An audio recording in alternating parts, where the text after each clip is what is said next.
Hello y'all, how you been? I have a story I'd like to spin. I'd really like to give the thing a shot.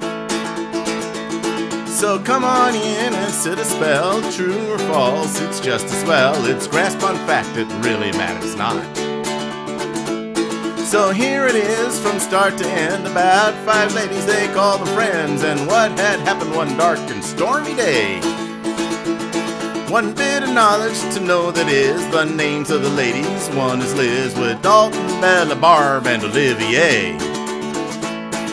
Olivia had the mind of a child with actions fierce and language wild. Her sister Bella seemed sweet yet filled with means. Barb was quiet yet awfully sneaky. Dalton was sweet with the rep clean and squeaky, all led by Liz who takes if she has the means. These 5 friends were friends for all to see. Their moms and dads had raised them properly.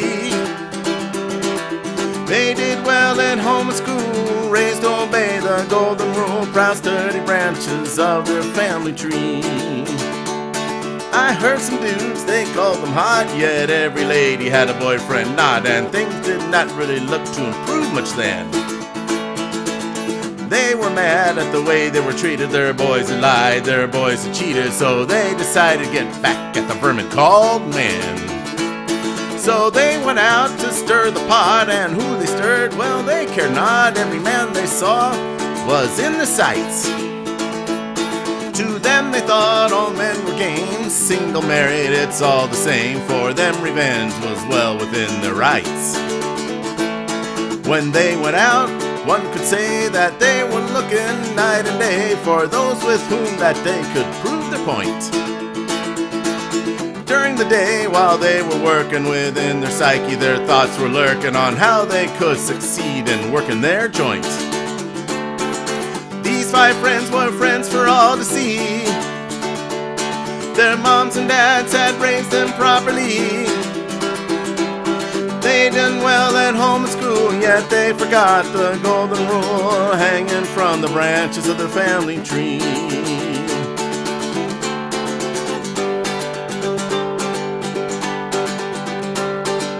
Then they reached the dark stormy day when each of these ladies thought a separate way. All 5 set their sights on one solitary man. Yet for the first time since this fact that each of their thoughts took a different track, for now this victim made their thoughts expand. If Olivia lost, she would start to pout. Bella got close just to yank the rug out. Barb, confused, didn't know what was in her mind. Dalton thought her friendship spilled, cause now she felt a strong twinge of guilt. But Liz kept on in every way but kind.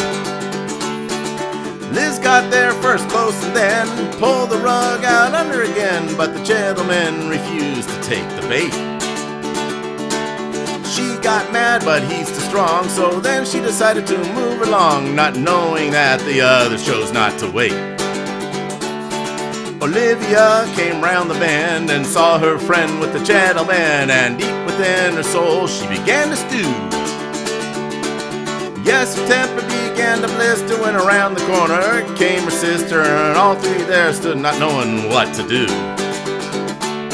The gentleman stood amongst the 3, knowing he didn't want to be in the place he found himself right now. Any hope for a peaceful end flew to the corner and around the bend when Liz came in to stake her claim, and how.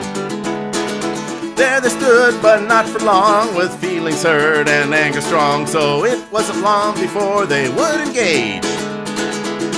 With hair a-flying and claws a-swinging, the sound you heard, it wasn't singing, more like the sound that's made within a rage.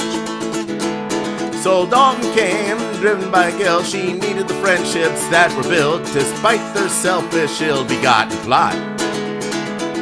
Despite her pleas, whatever was said were bouncing off those eardrums dead, and listen to what she said, well, they did not. None of these girls knew the other action, and jealousy began gaining traction, not to mention plain old-fashioned rage. Talking turned to yelling voices when Barb joined in. They waved the choices and they went down like fighters in a cage. Things had gotten really bad, the situation got really sad when a gleam and a flash came out where they fought. No one knew who carried the fault, but the four combatants, well, they did halt when Dalton stopped right there on the spot.